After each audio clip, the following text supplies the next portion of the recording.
Hey legends, friend of the show, Guy Miley-Corraine here. Today's main interview segment with Steve Bowen was recorded prior to the current COVID-19 crisis and also prior to the recent Australian bushfires, and therefore it doesn't feature any discussion of either topic. Josh and producer Mel hope that you're holding up and keeping in good spirits through these very stressful and uncertain times. Please enjoy something lighter, and for the next hour or so, be smart and be safe. Josh, you've got me here again, punchingsideways.com, and Steve Bowen's back on. Why is he back on? He's been on. I'm the only one who's allowed to come back on twice. True. And Dan Caulfield. Yeah, well, he just seems to get a mention even when he's not. Exactly. Doesn't even need one like Hashtag right now. Dan Caulfield. So, Mel, I think the reason that he's coming back on, Steve and I only got through probably 20 to 25% of what we were going to get through. Yeah, right. Because we went on a couple of very long tangents. We all love a tangent, yeah. don't we? And that's one of the most popular episodes of the show so far. Yeah. And even before that first episode came out, Steve said, oh, well, we probably need to do another one because we didn't get through much. He chased you. I wouldn't say that, but he did say he gave me a very fine, like, exacting percentage of that's literally only 25%. And I'm like, right, so we got a fair bit to go because I think we got through to about 1998. Yeah, right, and you're a numbers man. Do you know what that means? It's like sitting through an Elton John concert, the last one, where I was sitting through it for hours and I was like, oh, God, we're only up to 98. I've still got another 2 hours to sit still. And not much is good. No. It was all really good. That was what was frustrating, that I needed to stay there. Same with Steve Bowen stuff. I needed to stay there, but I was like, oh, we're only up to 98. Yeah. Yeah. So hopefully, Steve's 98 to 2020 is slightly more exciting than Elton John's because not a lot comes to mind with Elton. Elton was okay. One of the great performers, I'll give you. We should listen to this podcast because it's absolutely amazing, but also so was Elton John in performance. He just switched it on. For a man his age, go for him. Yeah. But let's listen to Stevie Bowen. Yeah. If you want to support the show, buymeacoffee.com/Joshua C. Liston, punchingsideways.com. This is probably most of what Steve wanted to get through that we didn't. So this conversation, I let him guide where we went a little bit more and the pacing and everything. Really? And kind of tried to not go down too many tangents because, once again, Steve being one of the busiest people that I've ever met, he was on a pretty tight time crunch, but we got everything in there, and we also did a quick Q&A from people on Facebook, which is in this one. Yeah, cool. First time, and it went really well, and we got some instant responses, and people asked him interesting questions like, what's the deal with your hair? Which has a great answer. An unexpected answer. So that's coming up in this. Cool. Yeah. So support us, buy Mel a coffee. Yeah, buy me a coffee, please. She didn't say the F word then. I'm not sure whether that's convincing. No. Buy me a effing coffee because Josh makes a terrible coffee I need a real one. People are going to think that, A, this is an incredibly creepy room and, man, that coffee sucks. It does suck. It doesn't even get offered anymore. Yeah, That's how bad it is. I'm sorry. Maybe if you were running on time, it would. Yeah, okay. Righto. Let's go with Steve Bowen, and you and I will jump back in at the end and get a little bit more chatty. Okay.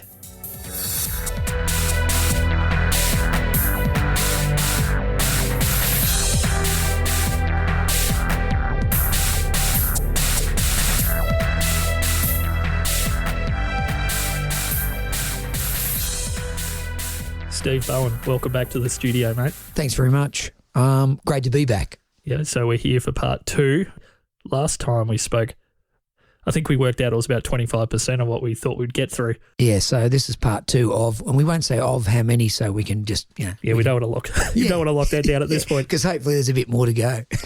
So just to catch everyone up, if this is the first time you've heard the show, Steve and I got to the point where you were working on the radio, you just moved out of radio to focus on Bowen's entertainment full time, which is what most people probably know you best for anyway. I was glad that you picked me up on where we were. That's good. Yeah. No worries. So I can't remember in what year we were in, but you'd moved out of radio, and you, at that point, and we'll start with this, you were scaling up and you had 20 people working for you.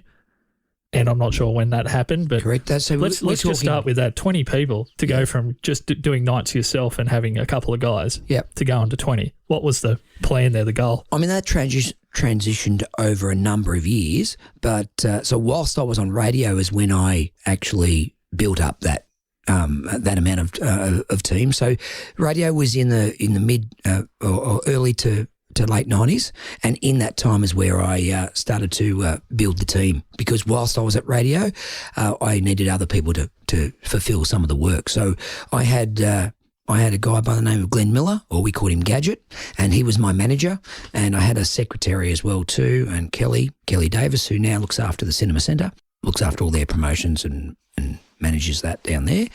So they were like full-time staff that I had, and then, pretty much we had 20 guys, and we would have 17 jobs on one night. Wow. Regularly. So we was would it have mostly Saturday oriented stuff. We had around 5 to 6 different regular spots. So we had things like, back then, the Termo, when it was not burnt down. Yes. We had, Edwards Tavern. We had, Lavy Sports Club early on in those days there too. We did the Globe or Z-Bar. So we had a number of different regular spots that we put DJs into either midweek or weekends, but definitely on a Saturday was the biggest night, of course. And we had 12 mobiles that we ran out, and about 5 other regular spots on the night. So 17 guys out working, and 3 as a backup or overshoot or whatever, or weren't available. So 2-part question. What sort of geographical area was that over at that point, and how were you managing the quality of the deliverable on all of those different things? Because obviously it's a product that's squashed into a small time frame, and people expect a whole lot out of each individual person you were sending out because it's for a function or a special event or whatever. How are you keeping tabs on that? Yeah, they sure do, and that's a great question. It was around our region mostly. I mean, I did venture out a little bit further. I'd do functions in Melbourne or Sydney or Adelaide. You personally, Steve? Personally, Yep. yeah. I didn't send my team out that far, but I charged a different dollar amount for me than I did for my team, because I realised early on what happened was when I first started the business, in the early 90s, late 80s. I took jobs on, and I sent one of my team out to it, and then they said, "Oh, we didn't get you." I said, "Well, no, no, because there's there's 3 jobs, and I realised, and some people were a little bit annoyed by that they thought they were booking me, and all the time I never thought I was going to the job. I was giving them one of my other guys. So I learned early that I had to charge a premium for me, so it was me, so they knew what they were getting, and that's what we do now. I actually charge for the DJs now, and they're all at a different rate, and so we've got 3 now, and they're all at a different rate because they're at a different experience level. And they deliver different things as well too, based on, extra things like emceeing and how experienced they are at that, how big the music collection is as well too, and how many years they've been going, plus whether they do a few photos to add into the entertainment experience as well. So that's how I rate team now in terms of that, and how we, it's pretty much a supply and demand type situation. But your second question, so we would pretty much do this region right through from, regularly right up to Corryong to Yarrawonga, Mawala, Tokemwall, to Wang, Benalla, and then through into, to Wagga. So that was pretty much the region at that time. Yeah, well, so it's a pretty big region. It's a big area. You travel a lot of Ks, and also it was always difficult to assign someone to a particular job, because there's got different styles of personalities and different styles of DJs, because everyone thinks that all DJs are the same. And that's the real key, is that, all DJs are totally different. It's just like a band. A band plays a certain particular song or a genre, or, do certain things that work really well for their style of singer or their style of musicians. Similar with a DJ, you can have a country DJ, you can have an R&B DJ, you can have a techno or a dance DJ, a pop DJ, or just a general party DJ as well too. So it's all very different, and it was based on what their music collections held. Because back then too, there was no Spotify, there was no Apple iTunes and all that sort of nature. So what you had in your collection was also what was required, until we were able to start getting some industry music that were available, so I could make sure I could supply the guys with a regular, set, so we could actually have a similar set that each one had a particular style of music. Because when you went to a function, if you didn't have the song, you couldn't get it. Yeah, exactly. Yeah, there's no, oh, look, I'll just download this, or here, play this from my phone.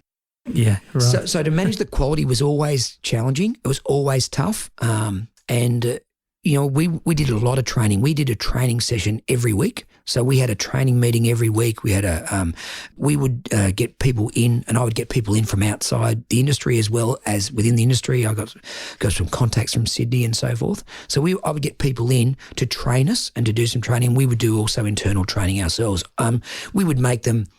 I'll give you an example. So we would get them to do, back then, Channel 10 used to have the X-Files on. And we got employed by Channel 10, or my company did at the time, to advertise that the X-Files were on. And they want us to walk down Dean Street with a sandwich board on saying the aliens are coming on the front. And then on the back it said, watch Channel 10 tonight for X-Files. Right. But, people, for someone to have a sandwich board in Albury-Wodonga is pretty unusual. You might see them out the front of the jewellery shops in Melbourne. But so we would walk down the street, and that was part of my training for the guys, plus we would pay them for it at the same time too. So they would walk down, and all they had to do was say hi to people and walk down the street in a sandwich board, because I wanted them to get used to standing out from a crowd and getting used to being looked at and getting used to being feeling uncomfortable in that area, so they could get more comfortable with it. And so we would do that. I would get them to do little training sessions where they'd have to walk down the street with their jocks on the outside of their pants. So they just got used to doing unusual things and different things. And having a lot of eyeballs on you. Absolutely. Yeah. We would do sessions on learning how to do the nutbush, learning how to do the time warp, learning how to do the Macarena. So we would do sessions on that, making sure all the DJs knew the dancers so they could lead them. Because if you are waiting for the party to happen, then you're really missing the boat. You've got to be able to create it and create the atmosphere. Yeah, right. As the next door neighbour decides to knock down his house. That's what happens in these kinds of situations. So first question, with the X-Files thing, would it not have been better to have, I'm not sure how familiar you are with the TV show, but to have someone walking down the street in a massive cigarette, the smoking man? Yeah, no, not as familiar with the show. It could have been, but just doing that initially, wearing a sandwich board and walking down the street, saying hello to everybody was a unique enough, different thing to start people off with. So it was just sort of part of the training session. Yeah, right. Yeah, so we used that. And also I'd get them to spruik. I would also get them to spruik out the front of shops. So we would spruik out the front of a sports store or a jewellery store or a dress shop or something of that nature, so that they got used to just speaking without music as their backdrop. So that, because generally as a DJ you always sort of hide behind your console and you hide behind your music, and you might say a couple of things, you make a few announcements. So you've got to work on your vocal technique and your personality. So I guess one thing that would occur to, or might not occur to a lot of people, is that when people saw you, either yourself or later on your crew doing things like spruiking at shops and walking down the street, I'm assuming a certain amount of people would have thought, well, then obviously that's where the real money is.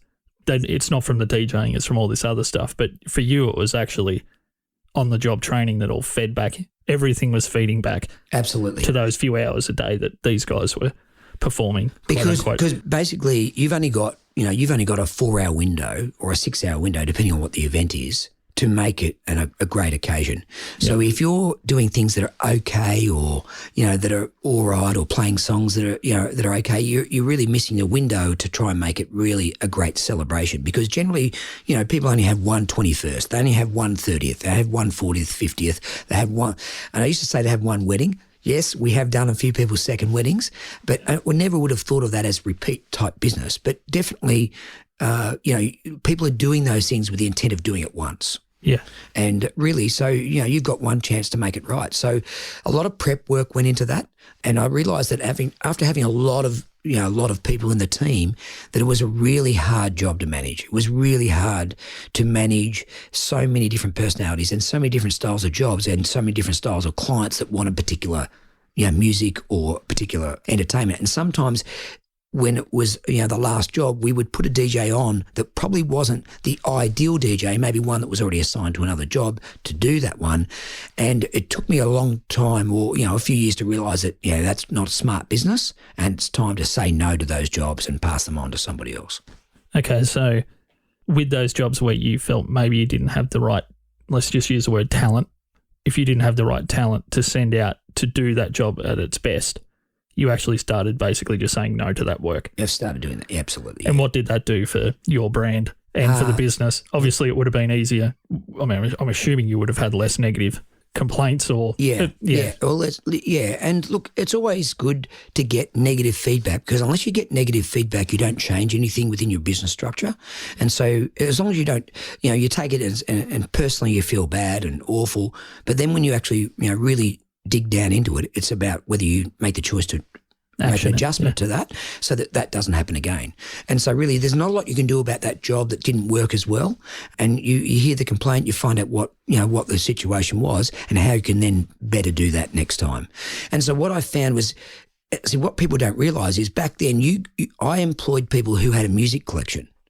Now, they said they loved music. That didn't make them a great DJ, but they had a good music collection, so therefore I employed those because that's what you had with. They had because I would have loved, I would have loved to have employed some people with great personalities, but they had no tools to go with them, no CDs, no music. Yeah. And back then, even further records. So really, what we did initially is we had people who came to us that loved music and had lots of good music collections, and then we had to train them into becoming a DJ and to being a good presenter and a good MC and skill level as a DJ. And after a while, we realised that that's probably not the only way to go. But we definitely workshopped that as a group. Yeah. And when someone had a bad problem or a bad situation, at our weekly meetings, we would workshop that so that no one would have that going forward. So you've gained a certain amount of insight there that a lot of business owners probably never really get. And a lot of the time when you hear about it, it's almost presented as a theoretical construct more than anything. But if you were to say to the average sole trader or tradie or entertainer or comedian or whatever, key to your success is going to be saying no to work. It's almost antithetical to what most people think, which is say yes to everything and try and make it work. Was there a moment where you just realised, I've got to think differently about this because I'm presenting such a unique product that traditional business sense doesn't make sense? It is totally unique, and that's like I thought. Initially I wanted to. Did you have pushback from your team or people involved in the business? Or look, letting people go is always tough. But if you're letting them go for the right reasons and you share and honest with them, it's tough, but it's for the best for everybody. So you let them go on and find their niche and let them know that maybe they mightn't have been up to standard, and so they need to go and work on that. Or they can, push back against that and say, cool, I'll go and start on my own, and that's fine. And some of those did that, and that's okay. And then they realise how much work they had to do to bring it up to a certain standard or to keep that momentum going. Plus also it allowed our brand to stay as a brand, because people went to Bowen's Entertainment and how we wanted to brand it as a fun, entertaining style thing. If I gave them, I had some quiet DJs and they stepped up to the plate when it was time to entertain, but they were very quiet and reserved, when it wasn't entertainment time. But they know that that's what we expected of them. We expected them to, get out from behind the console. That was the biggest thing, is if you stick behind your console, then, you're a human jukebox. And no one wants to pay premium money for that. And so we started jukeboxes. We started hiring out jukeboxes, and if the guys didn't entertain, I said, look, I can charge $250 for a jukebox and people will be happy and love it. Yeah. So if you don't get out from behind the console, then I'll hire them a jukebox and save them a heap of money. I was definitely not their boss. I was definitely their coach. I looked at me as the coach, and we were definitely a team, and we worked on things within the team to make that structure work even better. Yeah. So, I spent a lot of hours in the 90s, late 90s, early 2000s, is really building that team up and really working on the training. We had training sessions all the time, and really trying to build that. And I worked really hard at that and realised that, I thought at the time that I'd be able to franchise it, but I realised that, it's very difficult to franchise a personality. I can put the structure in place, but that person's still got to go out and be themselves. And they can't be a Steve Bowen. They've got to be themselves. They've got to do their style, maybe with our structure, but they've got to present in their style. So I encourage that. I encourage them to be themselves. Don't be another me. Don't be a second Steve Bowen, because that doesn't work. You've got to be the first John Smith or whoever. That's interesting. And saying no has been a really powerful thing. We meet with every one of our clients now, especially wedding clients. We meet with every one of them before we even take the job. As in face-to-face, in person, yep. Yeah, where possible. Otherwise, we'll do it online through a Zoom or a Skype meeting or at minimum a telephone call conversation over an hour. Yeah, okay. And that's just to get a feel on their vibe for you and your vibe for them. And absolutely. We don't just do it, and it's not and not a sense of arrogance, but we've a function. We want to get functions. We market for functions, and our logo is serious fun. That's our branding. So we want to make sure that we're very serious about making sure people have a lot of fun. Yeah. And so if they don't want that style of event, then they might be better off to go somewhere else, and they might be better off to take a job that's going to be better suited to us. So it's a dual factor. It works both ways. Now, it doesn't mean you tell the client when they come in, hi, you guys are no good clients. You guys are duds. You can go somewhere else. But just suggest to them that there might be other options available for you guys that might be better suited, because this isn't our area of expertise. If they've got a particular style or genre of music that we don't know, like if someone came to me and said, hi, we want you to do an Indian wedding and want all Indian music, well, then that wouldn't be our style. Yeah, okay. And so therefore put them onto somebody that can do multicultural weddings. Yeah, okay. That's really interesting. So what I did give Steve a heads up that this was going to happen today. It's the first time it's ever happened. I actually reached out to the audience about getting some questions. So this first one is actually from someone who wanted to remain anonymous, but okay, sure. This is not one of my ex-staff. No, this is a question from a friend of mine, but they Go didn't. for it. Yeah. So this is someone that I knew through the music scene. Have you always known that servicing those smaller towns in the region was important for your business? Well, I mean, you never forget where you've come from, and there are things that we still do. I still do plenty of charity events, and so do my team as well too. So they'll donate their time, and they understand it's a charity event. And there are other times that we do charity events where we charge for, and we discount it down and sponsor back into it. And there are other events where we charge full rate, depending on what it is and where it is and the difference. So it really, but we put a lot back into the community.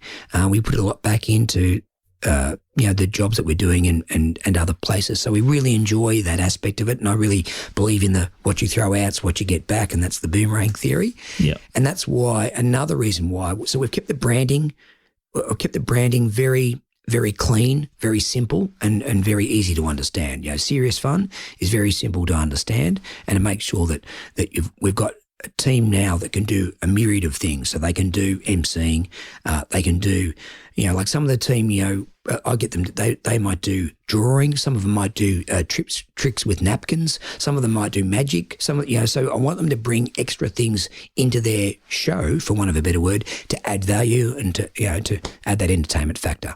Well, that's awesome. So the little person, we still do functions at Burrumbuttock. We still do functions at Yak and Dander. We still do functions. They're still functions. They're still human beings. Yeah. Absolutely. And see what our business has turned into. People think your business is about music, and our business is about people. Yeah. So that was a really big turnaround to make sure that even though music's really important and it's one of the things we use to facilitate it, our business isn't just music. It's about people and about entertainment. And that's why, like if you get a plumber, you don't ask the plumber, hey, what sort of tools have you got? You ask the plumber to fix your problem. So what happens is when people have got a problem for a party or, they want a solution. So they want entertainment for that party, because you can get music for anywhere now. The general public has got more music than us, because we aren't technically allowed to use Spotify, and we aren't allowed to use those things from a commercial basis. So, you go to an event and the general public says, hey, you got this song here? Why haven't you got it? I've got it. Here, look, it's on my phone. Yeah. Play it from this. And so, we're trying to do what we can to make sure that we uphold the industry and that we purchase our music legally, and we do it that way. But the music industry is so far behind. The reason why we, from a licensing point of view, commercially, it's crazy. I'll tell this little story just to re-emphasize what Steve's getting at there. People get very confused about music. Yeah. And in my previous role, I can give an example of, there's a commercial version of Spotify which you can own, which you can basically pay a fee for. Yeah. And the UK version of that, which has licensing for Australia, that's called Soundtrack Your Brand. And Soundtrack Your Brand has a lot of playlists and a lot of mood-oriented music, but it has about 1/10,000th of the catalogue of Spotify. So to be able to actually play the Spotify catalog through the licensed channel, you have to have a personal premium Spotify account and then push those playlists to Soundtrack Your Brand. So the business has to have an individual's account linked to their business account to be able to play music in the business. which is just convoluted. But this is the biggest modern music company. Whether even though they're not making any money, obviously, I mean that all comes down to paying rights holders and whatever. But that's a different argument. But we've opened up a big can of worms here. So basically, from a general public point of view, is that we're licensed to play particular songs that are within Australia and that are okay from the record companies. Otherwise, we're going to go to the record companies personally. So there is a license now, and through the DJAA, we've finally been talking to those bodies. They've got a group called One Music, and One Music, it's called One Music, but it's still it's still APRA, PPCA, AMCOS, and ARIA. So they're the four bodies within Australia, and they all have different parts of the song that they look after. Some look after the writer, some look after the lyricist, some look after the person who's performed the music, and then or played the music, and then the actor who's public performed broadcast. Yeah. So they really need to make it a simple system because it's really, I think, because there's a distinct difference between if I have a private function and I have Spotify on my phone and I go put it on as an individual versus you as a professional in the music industry. Yeah. If I walk up to you and say, hey, I've got it on my phone, can you play it? That's a completely different situation when it comes to licensing because you're held, I guess, to a higher standard of. Well, we've got a license now where we can play.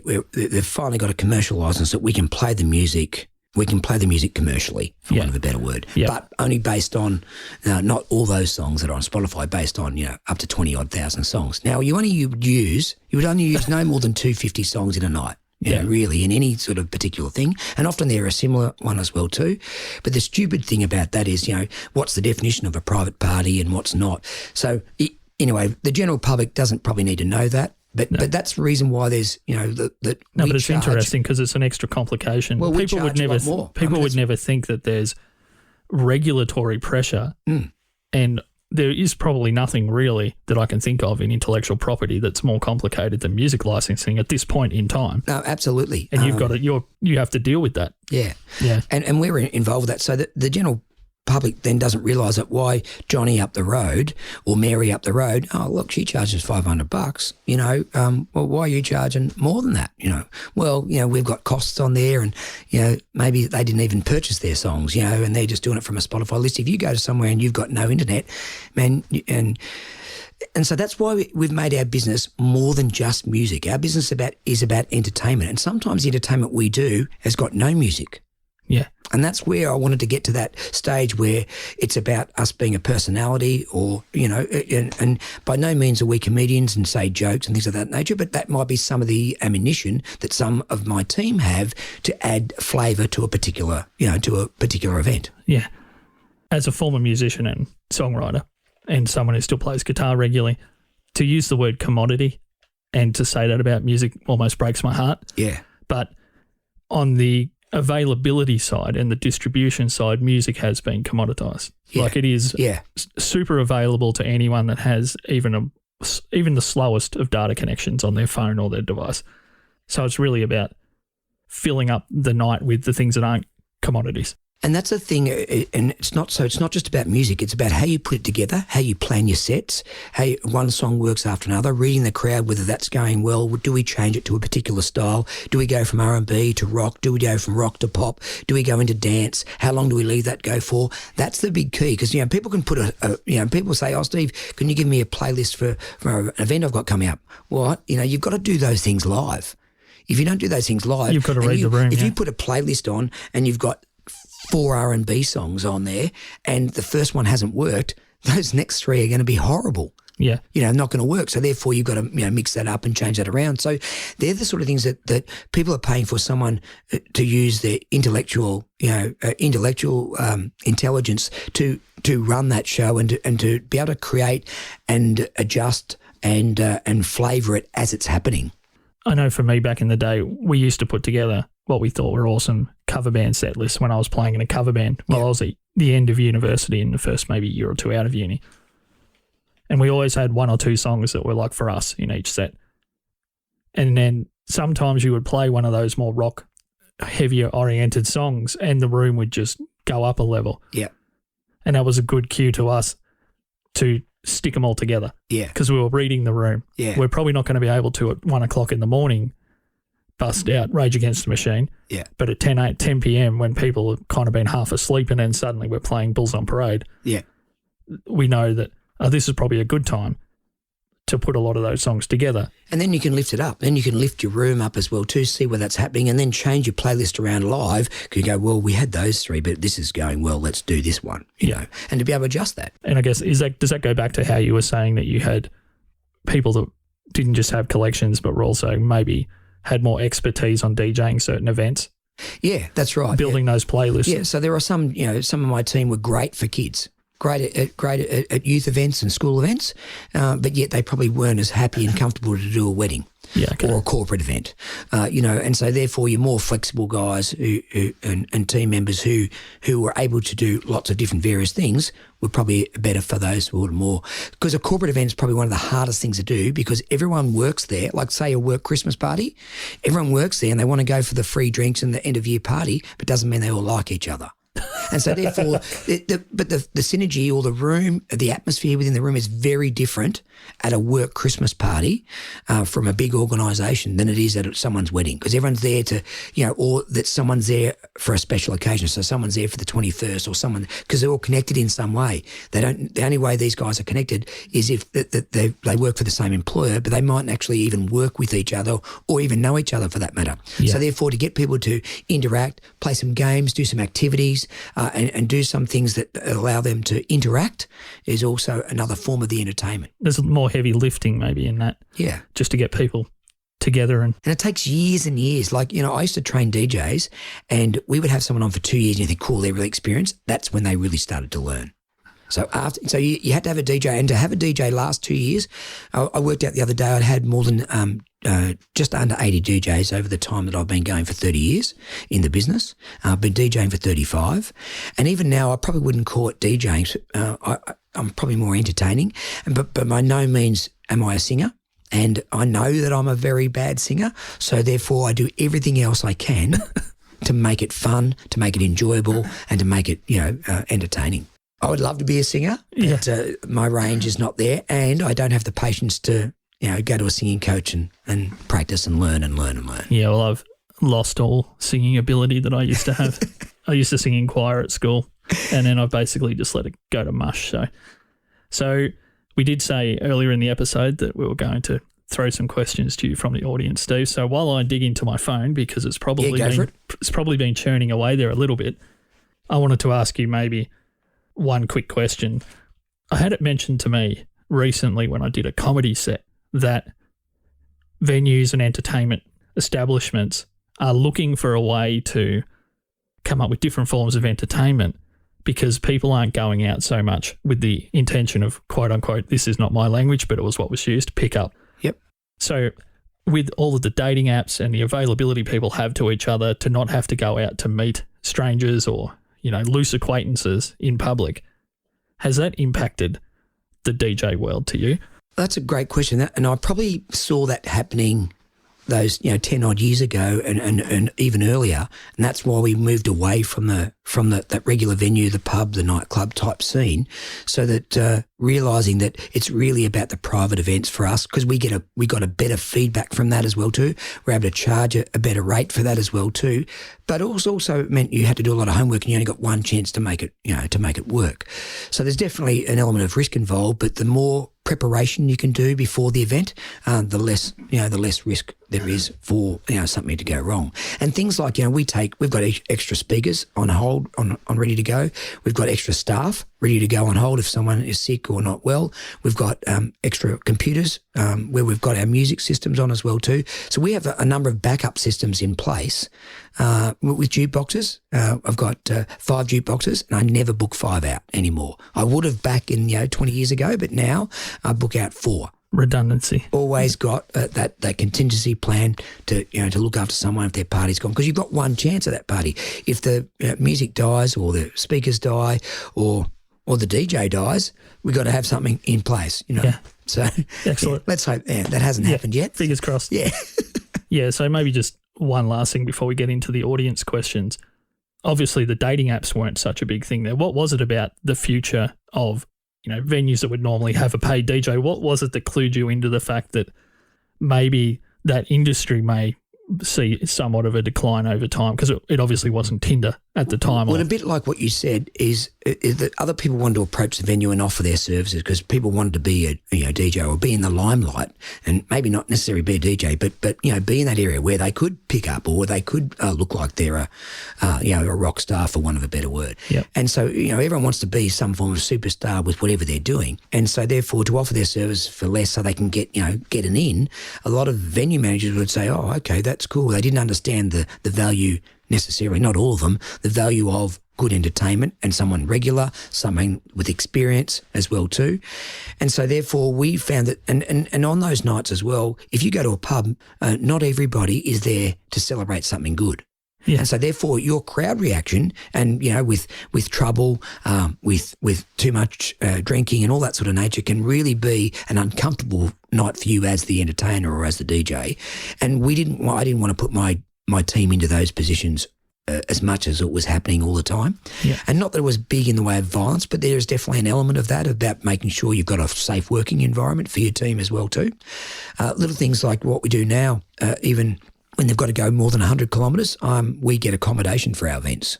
Okay. So, we ask for accommodation, we ask for the booking person or the client to supply that accommodation, so that, because it's an hour, you finish your function at 12 and you pack up for an hour, and then if you got to drive another 2 hours home, you're home at 3, 4 in the morning. It's danger time. And you've been there since 12 o'clock or before lunch that day.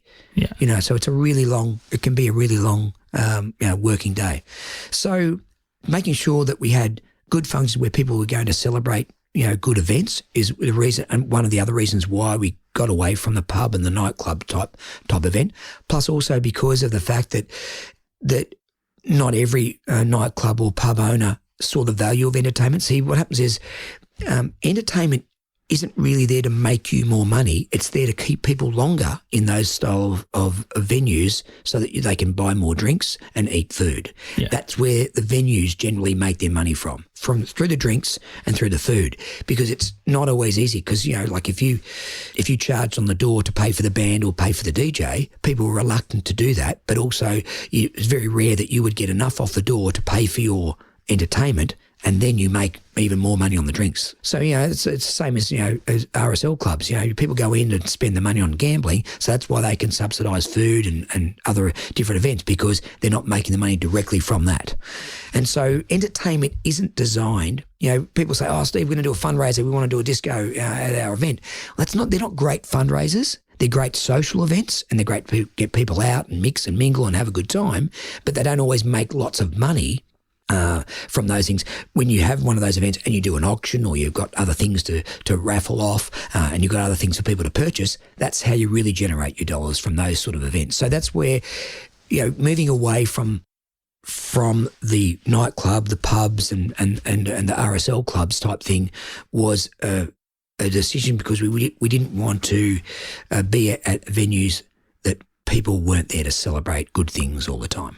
Well, that makes complete sense when you put it like that. And we did, and the profit margin in those was really minimal. Yeah, it was really minimal, because often those venues had their own gear, and so it was just a staff, and we were providing staff, and with a minimal return on investment. But we were giving our staff work, but we weren't really making a lot of profit out of it. Yeah, okay. Well, that makes complete sense.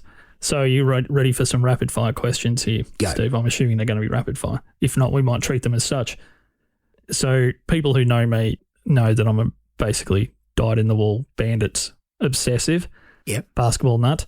This is from Brad George. Yep. On Facebook. Tell us about your stint with the Border Bandits. What sticks out from your period with the Border Bandits? Yeah, so most people won't know that if you know me later in life. So I was a big basketball nut. My family was. My dad was treasurer of the Albury Basketball Association for several years. We used to play at the old Chook Shed that is now at the showgrounds, and before we moved to the big stadium. And every time when we represented Albury, I was in the Albury Cougars as a junior. We would go away to other stadiums that had full-size courts because the courts at the Albury Showgrounds were three-quarter size. They weren't full-size. So we would actually be tired and buggered and we wouldn't make the distance because just that little bit extra on the court time, you weren't trained, you weren't tuned for it, you weren't fit for it, that little bit extra. And so we struggled as a representative club to go well. We had some good players back then too and some great coaches. So both my brothers played with the Border Bulldogs when they first started. They were from Wodonga and then it became the Border Bandits. And so I made the Border Bandits squad. I didn't actually make the top 10, but I was in the 15 and I used to train every week for a season. And so I warmed up before a few games, before all the games within that season, but I didn't actually get any court time. But I always, trained with them and I played with the Albury Cougars. So yes, I was in the Albury Bandits squad in one season. I was 18. And I've got to be honest, Steve, this question from Brad here, I honestly, and this is not to take anything away from you as obviously a great athlete in your younger days, but I thought he must have meant how you involved off the court. There you go. Yeah, so no, I'm big into basketball, and I started basketball when I was 5 and played. We would play 5 nights a week back then, and so when I was 10, we were playing under 14s, and when I was 13, I was playing A grade. So it was short. I was short, but we obviously had some skill, bit of tenacity. Okay, the next one's actually from my little brother, Cam Liston, on Facebook. You've kind of covered this, but we'll get to it more specifically. Do you mentor young DJs? And further to that, as someone that's been in the industry a long time, is it easy or hard for you to keep up with new music trends? First question is I mentor people all the time and not just young DJs. I mentor people, young people, older people. I mentor people generally from a mental health point of view, a physical point of view, and to get them in to help them express themselves. So I do a lot of mentoring and I love coaching people just to get the most out of their life. So I mentor a lot of DJs around Australia as well because I'm the chairperson of the DJ Association. And so a lot of them ring me up and say, Steve, what would I do? I had one of the DJs from Queensland ring me this morning to tell me about his job. How would he quote on it? What do you think he should be asking for?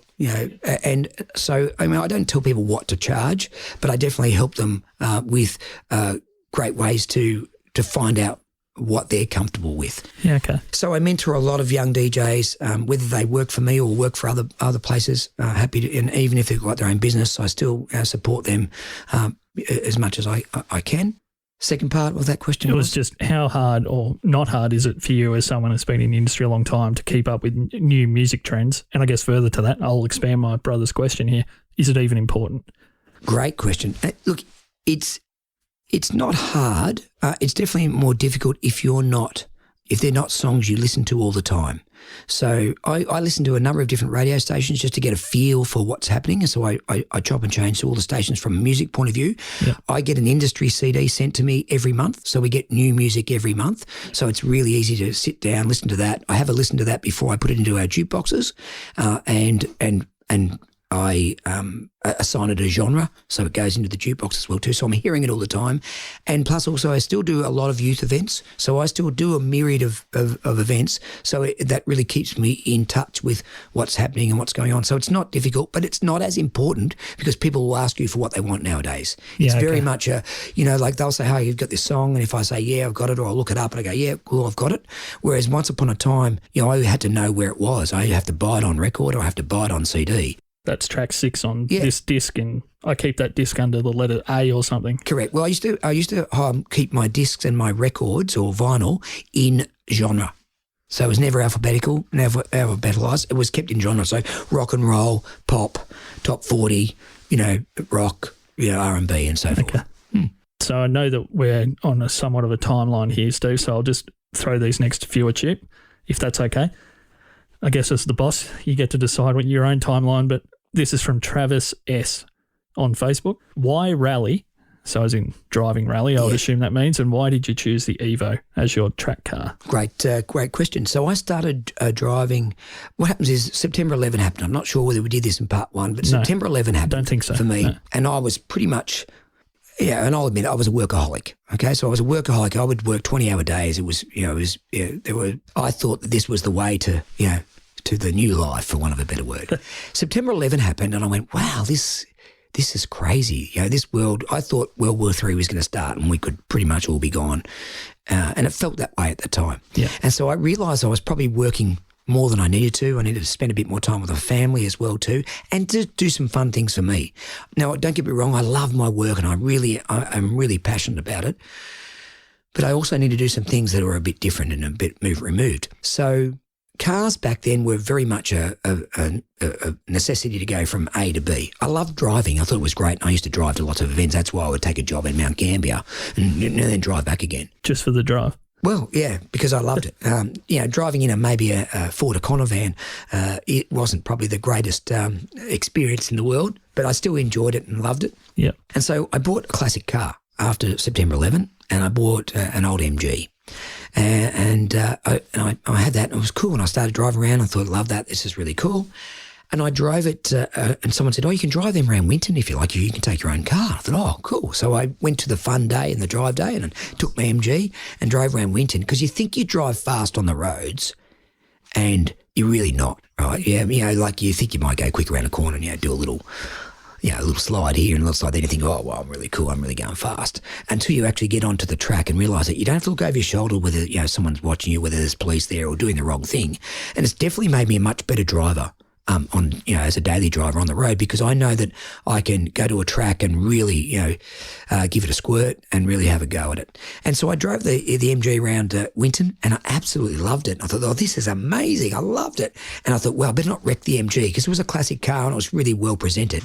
So I bought an old race car. I looked on the internet and I found an old Cortina, and it was funny because Cortina was one of my first ever cars I ever had. And I didn't do that on purpose, but I just found the cheapest one I could. Came full circle. Yep. Bought the Cortina and started to race that. I started to do sprint meets at Winton. I used to go down Fridays and practice, because when I do something, I'm all in. Absolutely. I played golf for a little stint, and at one time there I was playing 3 and 4 and 5 times a week, and my wife said, "Are you going to come home?" I did that for probably 12 months, and then I realised that, golf's not for me either. So I started racing, and then I wanted to get a car, and racing round and round a track though became, a little bit monotonous for me. I like adventures. I like to change things up, and so I tried what was called a Dutton Rally at the time, and I did one of those, and that was really cool. But I needed a vehicle that was road registered as well, and the Cortina was definitely a track car only. It was it was chopped out. There was things that you didn't have blinkers on it, didn't you? Yeah. So I bought an old Evo, and I bought an old Evo 2, and I bought it off David West, who's West Tractor Parts in Aubrey. He used to do rally. It was a gravel rally car, but I wanted to do tarmac rally. So I bought it to do the Dutton Rally, and then I did enough racing around Winton for several years before I wanted to go, and I did some of the state championships runs and things of that nature, and it started going okay. But I didn't want to do an event where if someone else crashes into me, you can be T-boned and it's not your fault and you're just a passenger. So I started to do the tarmac rallies, and I did Targa High Country in 2010. Absolutely loved it. We finished the event and all went well, and didn't come off. And and I kept going from there, and I started progressing and going really well. So then I did and my goal was always to do Targa Tasmania. I saw the Love the Beast video by Eric Banner, and I thought, wow, that's what I want to do. So and that was it. I got to do that in 2016. I did Targa Tasmania in the Evo 2. I got that pumped up and that excited about it that I thought, cool, I know what I do. I want to see whether I'm a really good driver, so I'm going to buy a better car and, see where I can match it with the big boys. So I bought an Evo 10, which put me into the GT4 category, and without really doing a lot of research on it, because I'm a bit of a rush of blood type person. Anyway, I got the Evo 10, and it was great. It was fast. It was really different to get used to. And the guy that I was getting some advice from said, look, mate, you might want to keep your Evo 2, because not everyone, really gets into the Evo 10s. They're a bit more work to drive, and if you're used to driving a Cortina and an MG and and that sort of thing, and older style cars, you mightn't like the feel of it. I thought I couldn't work out what he was talking about. Sure enough, I had the Evo 10 for 3 years, and I've moved it on and gone back, and I kept the Evo 2, and I've kept that, developed that a little bit more. And now, so the Evo 2 gives me a great feel. It's an all-wheel drive, so it's great if it does rain at some of those events. It gives us a little bit of an advantage over the two-wheel drive cars. Plus also, I love the feel that it gives you. There's a lot of feedback through the steering wheel, so I know what's happening within the car. It's great. I love changing gears. The Evo 10 was a flappy paddle auto, and it was just, I was bored. I was bored, and it was really underwhelming. It was fast, but it didn't give me the feeling that I was going fast because it was so nice and comfortable. It was like, this shouldn't be right. This isn't a race car. I was used to it making noise and farting and carrying on and and kicking back on you and throwing you back in your seat. So that's why I've got the Evo 2. I'm really familiar with it. I really love it. It gives me a great sensation, and I'm really at one with that car now. So we just did a round of the first round, and won early modern, and we came third outright. So the only thing that beat us was a V10 Viper, a Dodge Viper, and an Audi TT, both 2017 models, and this is a 1994. And I'm assuming those are both rocket fuel sort of spaceship cars. They're crazy. Yeah, they're crazy. They've got launch control, and they're all autos. And, absolutely nuts. So we're punching well above our weight, but we love it. It's a really great experience, and I really enjoy it. Okay, well, Trav is a massive car head. I think he had one of the first really well done up WRXs around here from memory. So WRX and the Evos are pretty those all-wheel drives. Yeah, absolutely. So just quickly, this one is from a Laura G on Facebook. This is more a funny question, but it's probably the one that everyone kind of wants to ask. What's the story behind your hair?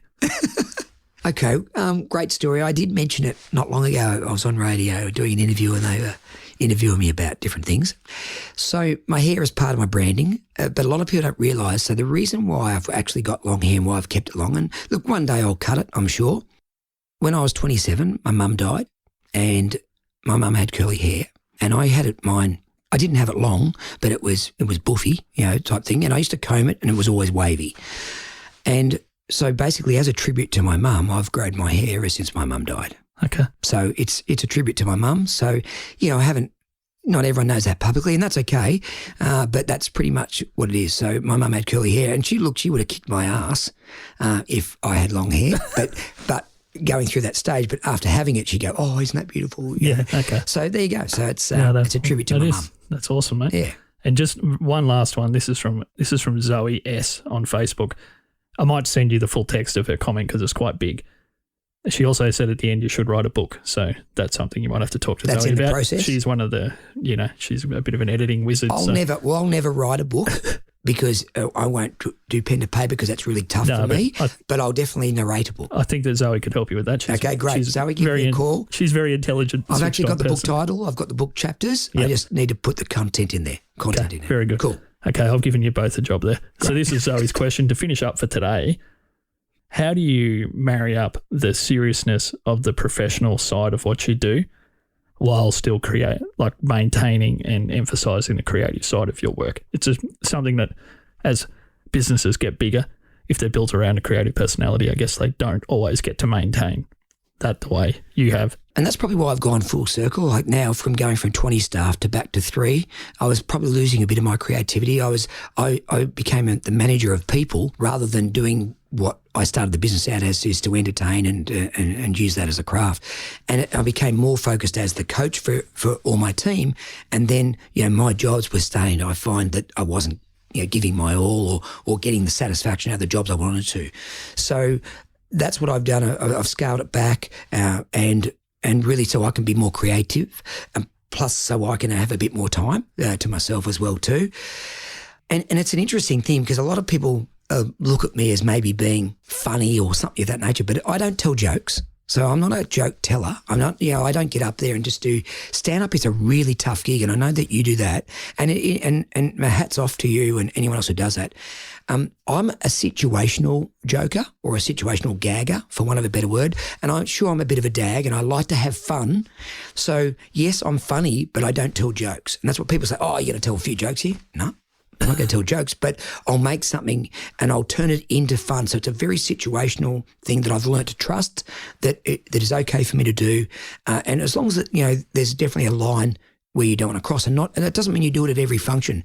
And so I've been really being able to match and mirror and match different events and different functions, but also still have that branding. So I'm still able, and it's really great to still be professional, but have fun at the same time. And so there's a real fine line there. Do you think that maybe the fact that you've built a brand around what is clearly your core competency as an individual, being a creative, entertaining person, but also being very serious about delivering a quality product? Do you think if you had tried to build a different brand that it would have worked? Look, I think it would have, but I've learnt, and see, I was always outgoing as a younger person, but nowhere near as what I am now. I've actually learnt that and developed that, and whereas it's usually the other way around. Usually you're outgoing as a younger person, then you sort of you go a little bit more into your zone as you get older, a bit more mature, and you don't do all the things you would do. But I love exploring things. I love trying to give something else a go, even if there's nothing wrong with what I'm doing now. See, what happens is, what I've found is people always wait until they've got a problem or until something's broken before they actually do something about it. Whereas me, I really think, what if I get a little bit more? What if I do this a little bit differently? What will be the result? So you're trying to break the business yourself as opposed to breaking. I'm always trying to break new ground. Yeah, that's good. And have a look at different things, because change can be scary, but I look at it as exciting. And it means I'll either learn something new about way to do something better, or I'll learn something new about how not to do something. Righto, Steve. Well, I think we're pretty much done. I don't want to take up too much more of your time. Was there anything that you came here thinking about today that we haven't touched on? Look, not really. I was happy for you to lead where it goes, but I really, the boomerang theory is not just something that I go and talk about when I go to schools or businesses or other workshops. It's a lifestyle that I've chosen. It's my purpose of what you throw out is what you get back. And the reason why I did the boomerang theory, or why I named it that, because I could have called it karma, but I can't really show you karma. You can't see it. I could have called it the pay it forward type thing as well too. And everyone has got that own particular style, but that's what resonated with me. And I was doing a camp, or actually I was doing a facilitation course to facilitate youth, 20-odd years ago, and they needed us to come forward with a story of how we could empower youth and how we could, make an impact. And so I started talking about my life story, but I needed to have like a heading for it, or some form of branding for it. So I worked on the boomerang theory because I was proud to be Australian. And about people generally know that, boomerangs generally, you throw them out and they come back. And so what you throw out is what you get back. So I was able to take boomerangs with me, and I've decorated one that's really negative, awful, got skull and crossbones on it and dark and so forth. And I've decorated another one that's happy and bright and positive. And so we all throw boomerangs in our life metaphorically. And in my experience, the more good ones I throw, I've found out the more good ones come back to me. So I've used that as, if you don't like what you're getting back in your life, take responsibility for it and have a look at what you're throwing out. Wow. Don't go, oh, they're no good, or they're this. Have a look at you of what you're throwing out. Now, in my experience, the more good boomerangs I throw out, the more better ones come back. Now, you don't throw them out to get them back. You throw them out because it feels good. You already get something back when you support somebody or help somebody else out.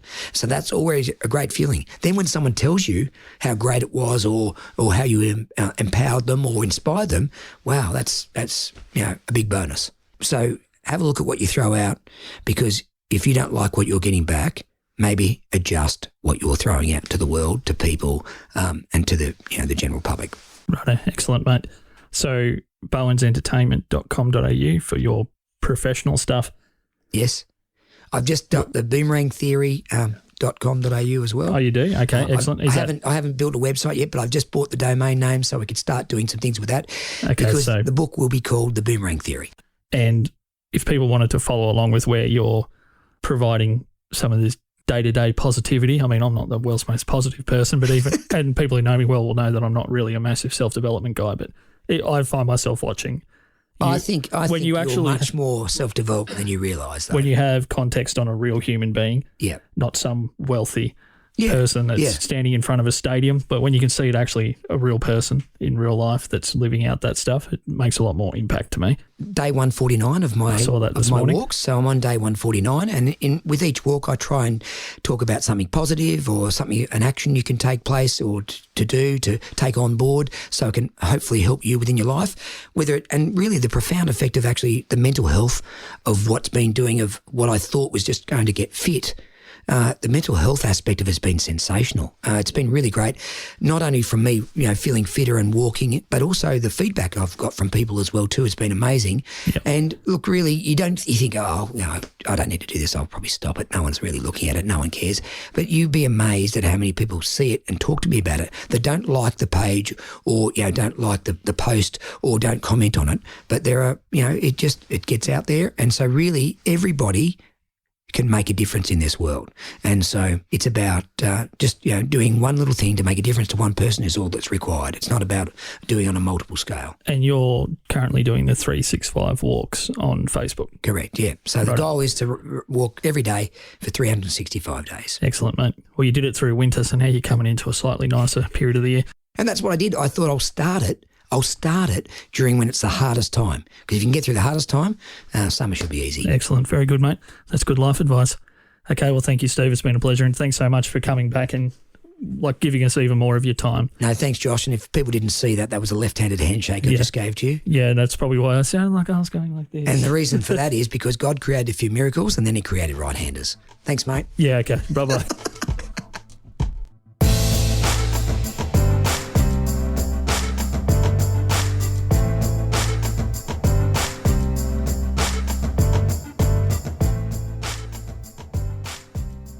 That was super interesting, but nothing of what I know that has happened to Steve Bowen recently, because it's been in the news a lot, was what I just listened to. Can you explain how you missed that when you said originally we've covered up to 2020? Yeah. We're now in 2020. We are. So for anyone who doesn't know and was listening to that whole thing and it was all happy and it was a great story, Steve's actually in the last 2 months was involved with fighting fires and did a couple of night shifts, and he was sharing a little bit of that experience, maybe more so than other people fighting the fires, because I guess they don't have an audience like he does. He has an amazing platform. Yeah, that's fantastic, and he obviously and we'll probably talk in the future about your stuff and fire-related stuff, just with being a volunteer and that.